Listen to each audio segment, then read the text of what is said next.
présent, nous vous annonçons l'entrée en salle de l'inoxydable, du porte-avions, président de la chaîne, l'honorable Joseph Kinyumbi Kiambungu, sous vos acclamations. Applaudissements prolongés. Torrent d'acclamation, s'il vous plaît, agitez les drapeaux. Ovation prolongée. On ne vous entend pas.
Ok, merci beaucoup. Et bien, après...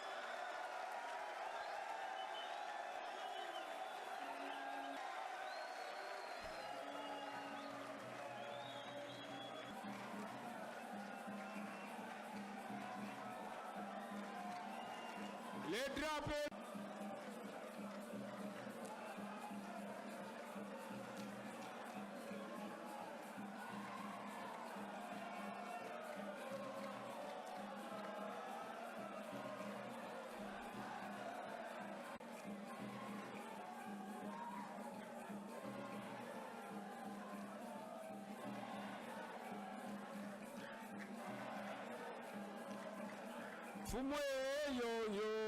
On applaudit, on applaudit, on applaudit.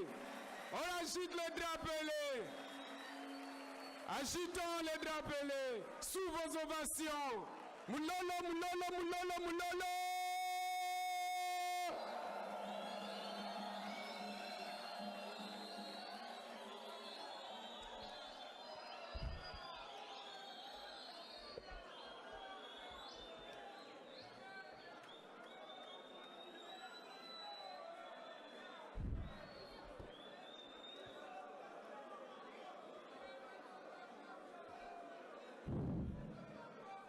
Est-ce que Benekele Awa?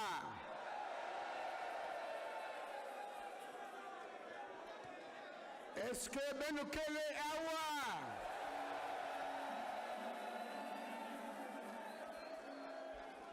Nakoyoka te. Bakongo oye! Makelekele oye! Weze oye! Mukondo oye! Mfiru oye!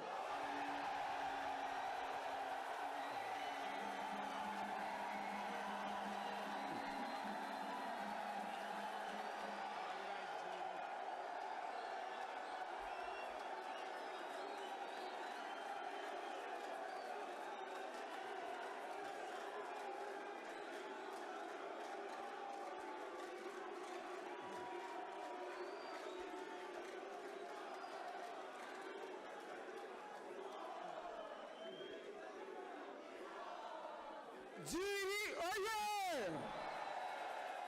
Talangai oye!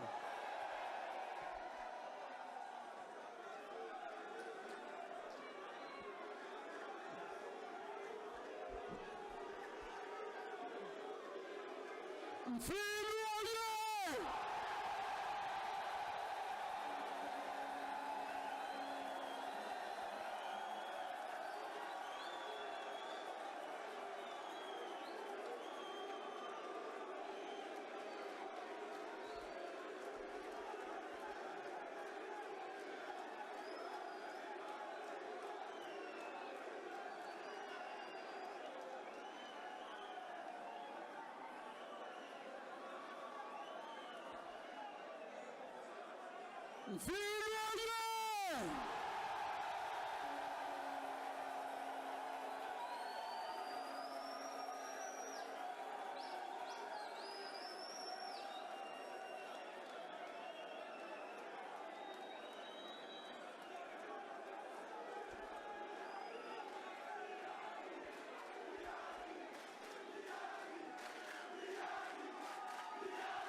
Muzonza Naloba Nasakola la chaîne Olieu, la chaîne viva. Alors batata na ba mama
Bon, calmons-nous d'abord.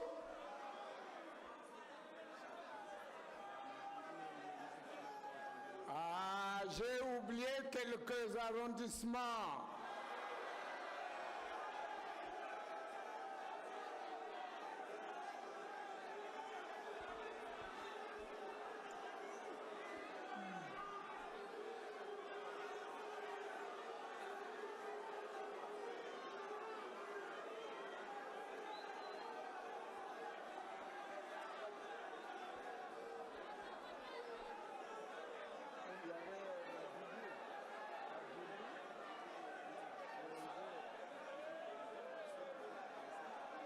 Je crois que j'ai oublié Wenze.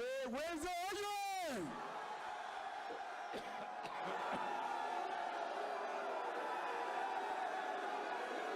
Wenze, oye!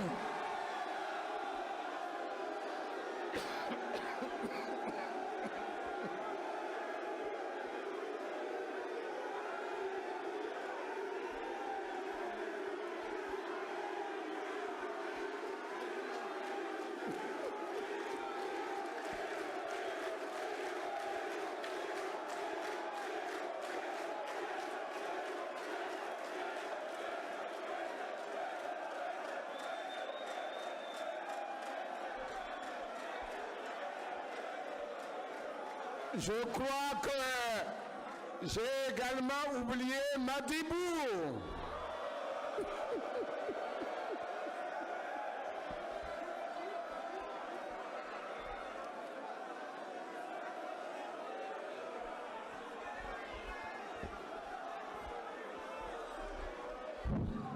Bien.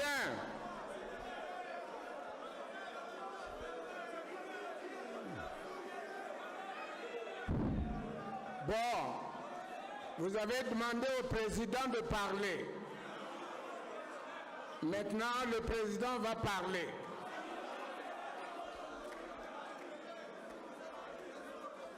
Alors, Il faut maintenant écouter, prêter l'oreille pour écouter le message de votre président.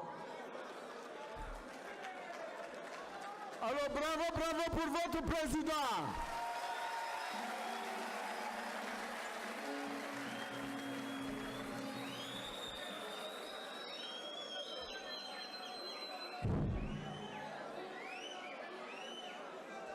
Bien.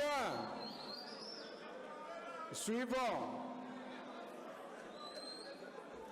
Batata, mama, bapangi ya luzolo,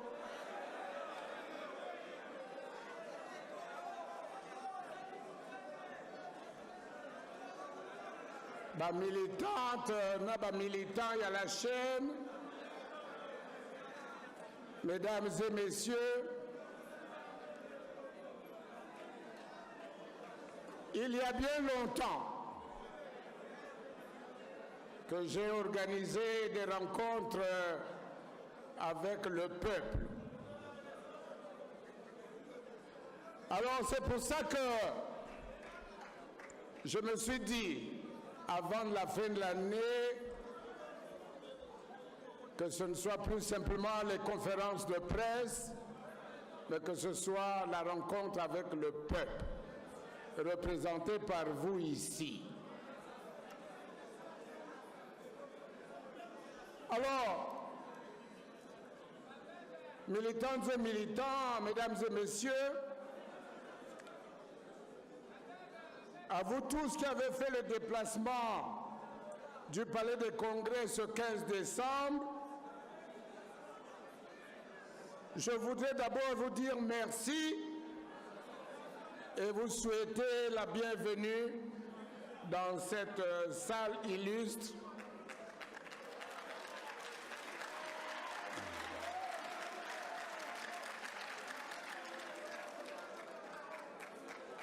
Je disais donc, à vous tous qui avez fait ce déplacement, merci.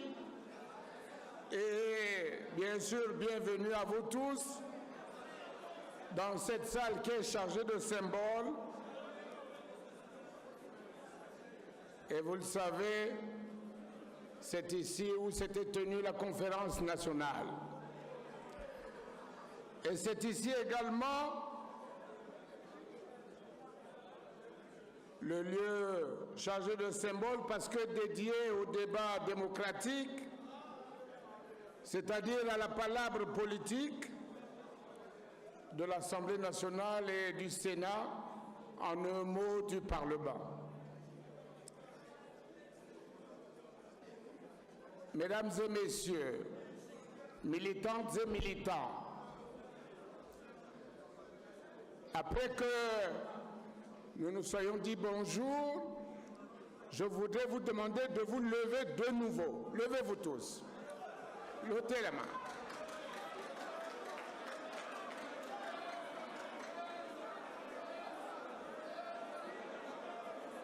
Alors, pourquoi, s'il vous plaît, pourquoi vous avoir demandé de vous lever? Mais simplement pour lever la main pour dire, nous nous engageons à nous battre politiquement, pas avec les fusils, mais politiquement, pour le changement dans ce pays. Levez la main. Voilà. Merci beaucoup. Asseyez-vous.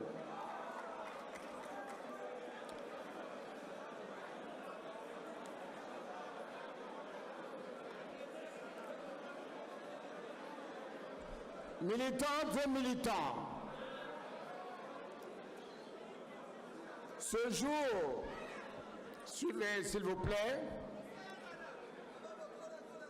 ce jour nous inaugurons la première journée du militant, activité qui doit désormais être un rituel du parti, activité qui doit, bien sûr, rituel qui doit être accompli tous les ans, mais dont la date n'est pour le moment pas connue. Cette journée, nous vous l'avons dédiée, chers militantes et militants, pour nous permettre de nous connaître, de connaître le parti, c'est-à-dire savoir d'où il vient, où en est-il à ce jour et quels sont ses combats actuels et à venir. Mesdames et messieurs, la journée du militant marque désormais le moment où l'on se rassemble pour prendre du recul, réfléchir, esquisser des perspectives et donner à notre action militante l'ampleur et la profondeur que lui confèrent les objectifs que nous nous sommes fixés et qu'il faut malgré tout atteindre, quelles que soient les contingences de notre vie politique nationale prise en otage par un pouvoir qui est largement désavoué par le peuple congolais au regard de sa gouvernance mal éclairée à tout point de vue. Mesdames et messieurs, nous sommes réunis ce jour parce que nous avons choisi de faire triompher l'action militante sur la passivité.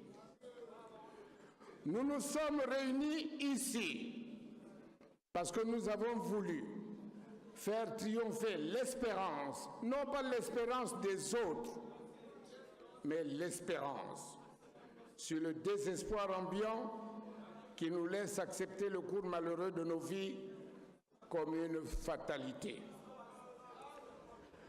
Nous nous sommes réunis parce que nous pensons que tout est encore possible si nous sommes capables de comprendre les enjeux politiques actuels. Nous nous sommes réunis parce que nous voulons éveiller en chacun de nous la grande conscience citoyenne qui sommeille en nous. Nous nous sommes réunis parce que nous voulons que notre pays soit gouverné autrement pour donner à chaque Congolais un peu plus de chance de mieux organiser sa vie. Enfin, nous nous sommes réunis pour faire triompher le courage de dire que nous ne voulons plus voir à la tête de ce pays ce pouvoir qui a hypothéqué la vie de tous les Congolais et particulièrement de vous les jeunes.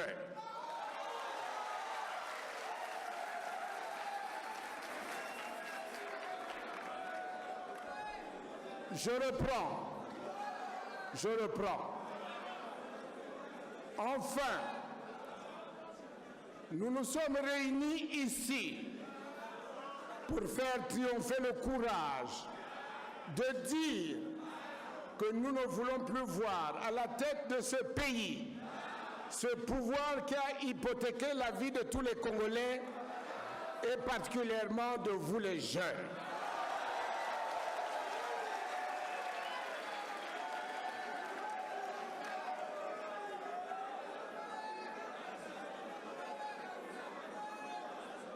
Le monde politique est impitoyable et il peut parfois être d'une brutalité aveugle. Mais ne nous laissons pas cependant distraire par nos détracteurs qui trouveront encore à dire en nous voyant organiser cette journée. Il n'y a pas d'autre sens à donner à cette journée que notre inébranlable volonté de participer pleinement au débat démocratique national que nous considérons par ailleurs comme un investissement et une exigence de tout instant.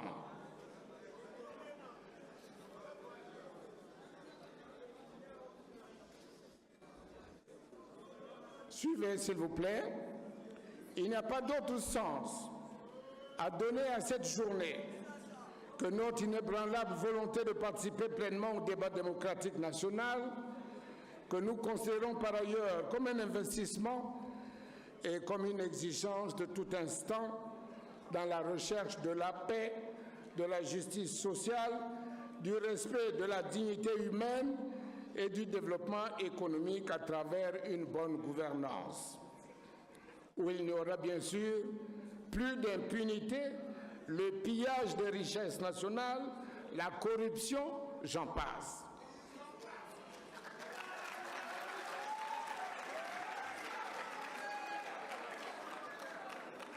Autrement dit, dans le cadre de l'équilibre et de la séparation des pouvoirs, le pouvoir exécutif gouverne et l'opposition, la vraie à laquelle nous appartenons, soit le contre-pouvoir, le contrepoids. Mesdames et messieurs, comme vous le savez aussi bien que moi, notre pays est malade.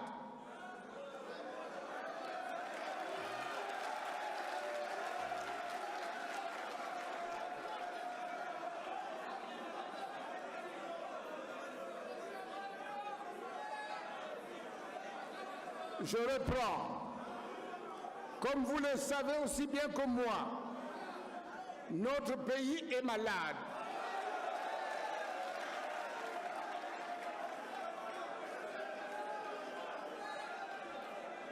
Il est profondément malade par la faute de gouvernance actuelle, du pouvoir actuel.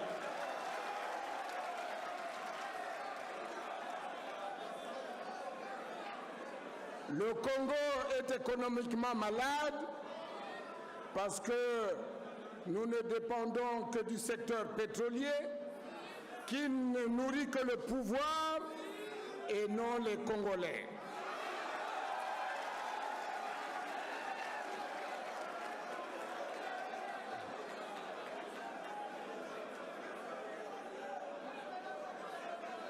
Le Congo est financièrement malade parce que les gouvernants ont explosé au-dessus de notre richesse le niveau de notre endettement, si bien que les salaires, les indemnités dans plusieurs institutions accusent plusieurs mois d'arriérés. Que les étudiants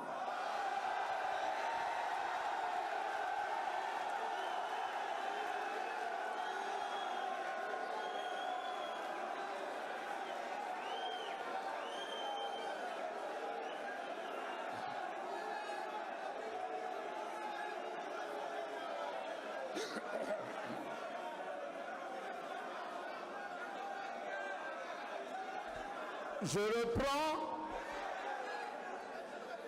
Par la faute du pouvoir actuel, le Congo est financièrement malade parce qu'ils ont endetté outre mesure notre pays, si bien que les salaires ne sont pas payés régulièrement et qu'ils accusent de nombreux mois d'arriérés, ainsi que les bourses des étudiants.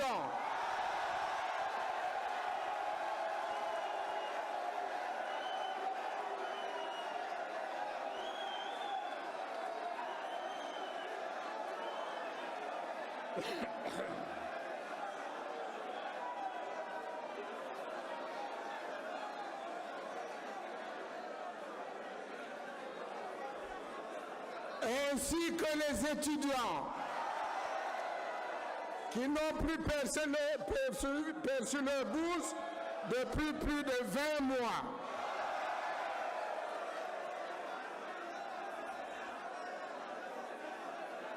Et les pensions de retraite pour nos retraités atteignent bientôt 20 mois d'arriérés également de retard.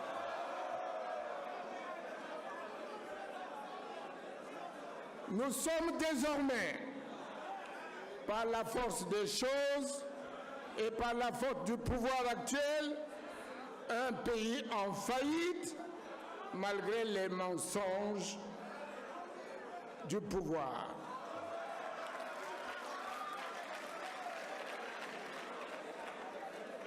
Le Congo est socialement malade parce que tous les pans de la société sont englués dans les antivaleurs et parce que la cohésion nationale est plus que jamais mise à mal à cause de la crise de confiance qui caractérise les rapports entre le peuple qui s'appauvrit chaque jour et les dirigeants qui s'enrichissent chaque jour.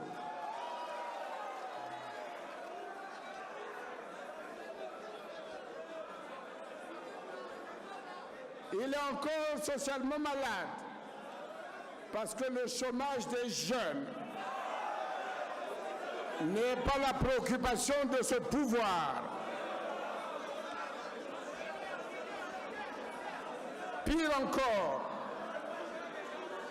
l'école congolaise et le système de santé sont défaillants et ne laissent présager rien de bon. Il y a quelques jours, à la suite d'un accord entre les enseignants et le gouvernement, nous avons accueilli avec satisfaction la nouvelle de la levée de grève qui a paralysé pendant longtemps l'université Marien Ngouabi et pénalisé nos étudiants.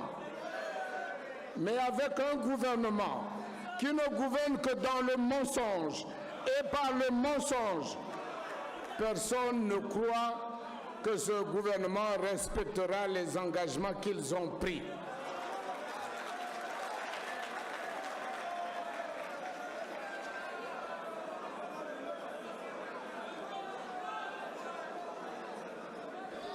Fait solide, comme vous avez certainement suivi lors des questions orales au gouvernement par l'Assemblée nationale, malgré que la Constitution institue que l'école est gratuite au Congo, pourtant, au mépris de cette Constitution, le ministre de l'Enseignement primaire et secondaire a organisé une véritable arnaque en prenant un arrêté qui oblige les parents d'élèves à payer chaque année 10 000 francs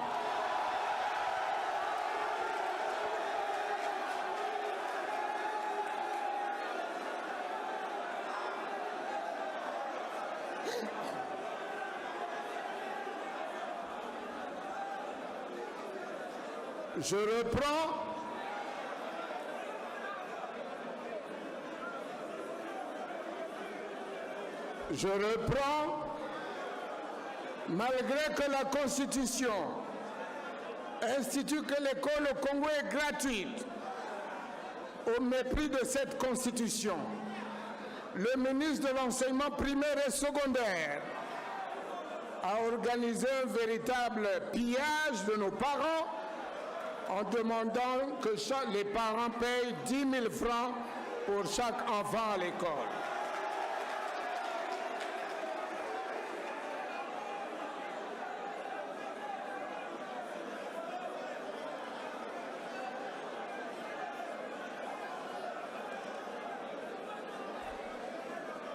Le Congo est politiquement malade, démocratiquement malade, parce que par des méthodes d'une autre époque, le pouvoir en place n'a jamais caché sa boulimie de conservation du pouvoir, et parce que nos adversaires qui se disaient de l'opposition sont désormais inféodés à la majorité présidentielle par lâcheté ou par opportunisme. Dans leur combine, ils se sont entendus pour organiser soi-disant un dialogue à l'issue duquel ils vont se mettre dans un gouvernement pour se partager les postes.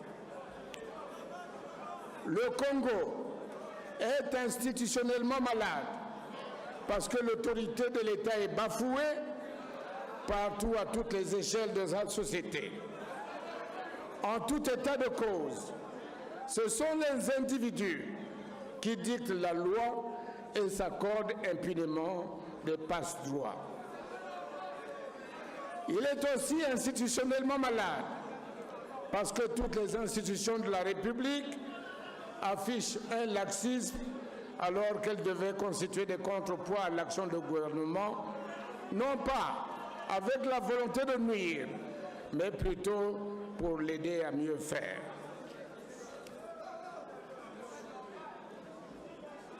Militantes et militants, mesdames et messieurs,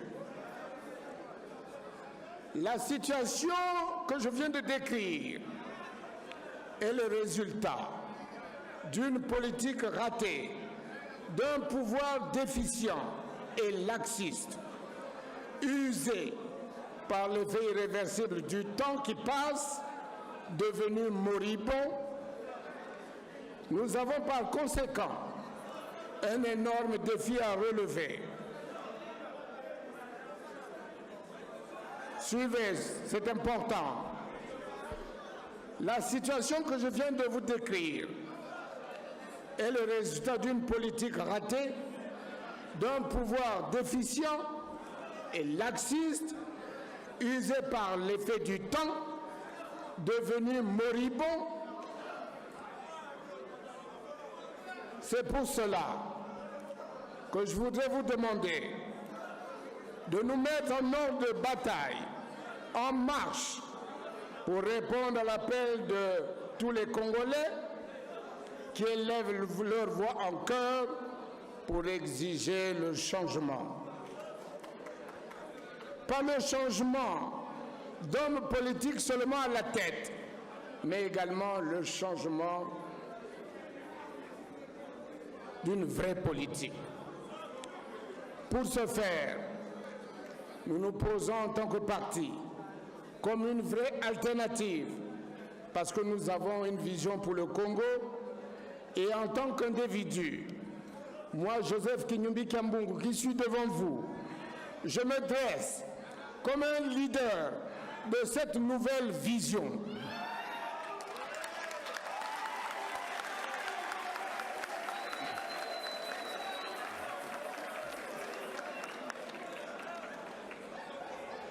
Mesdames et messieurs, je crois profondément au patriotisme des Congolais et j'ai les aptitudes pour incarner ce nouveau leadership dont a besoin le peuple congolais aujourd'hui. Comme président de la République, je le gouvernerai autrement, en tout cas d'une manière autre que ne le fait l'actuel locataire du Palais du Peuple.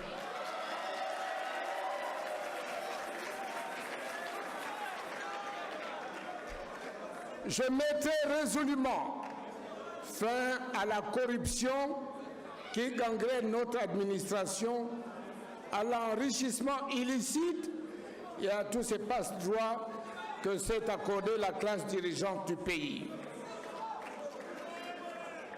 Il y a un sage qui disait en face, se servir, non. Se servir, non.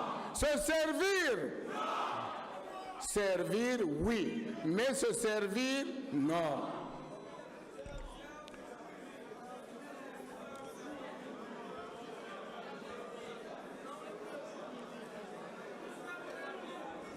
Comme président du Congo, je lancerai une grande offensive pour faire asseoir notre économie sur plusieurs pôles de croissance afin de sortir du tout pétrole, non pas par les discours comme l'actuel président, mais par les actes.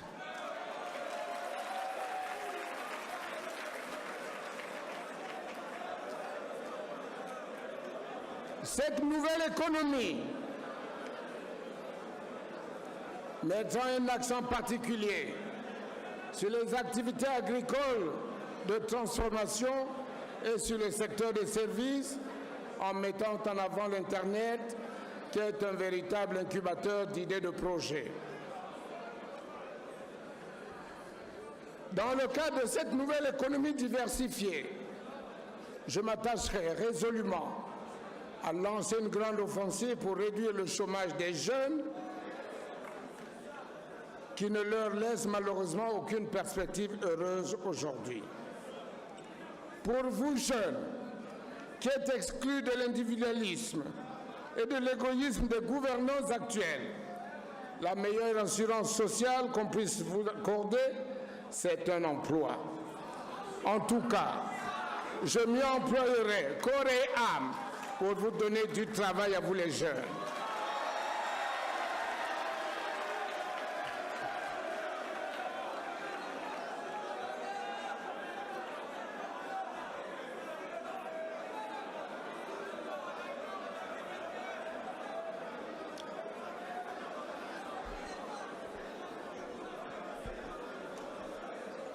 Vous êtes fatigué? Vous êtes fatigué? Bon, si vous n'êtes pas fatigué, levez-vous alors.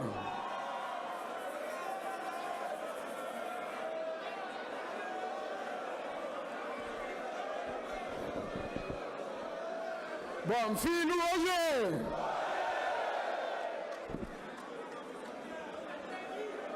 Bon, asseyons-nous.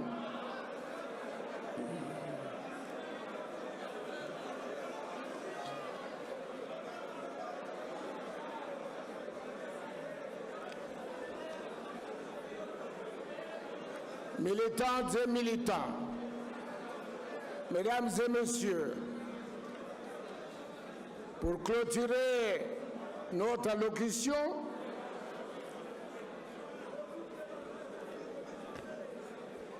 depuis 1997, suivez s'il vous plaît, depuis 1997, date à laquelle l'actuel chef de l'État est revenu au pouvoir, nous avons passé 21 années d'échec. Échec de son pouvoir, échec de sa gestion et non échec du peuple congolais.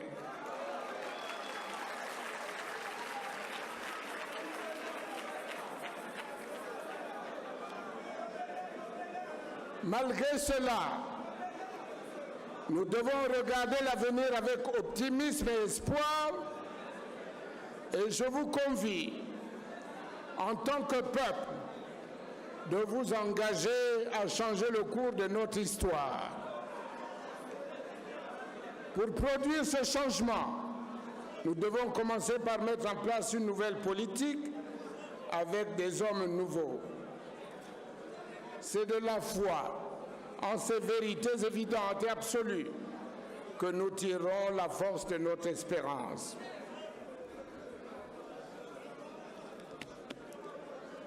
Militantes et militants,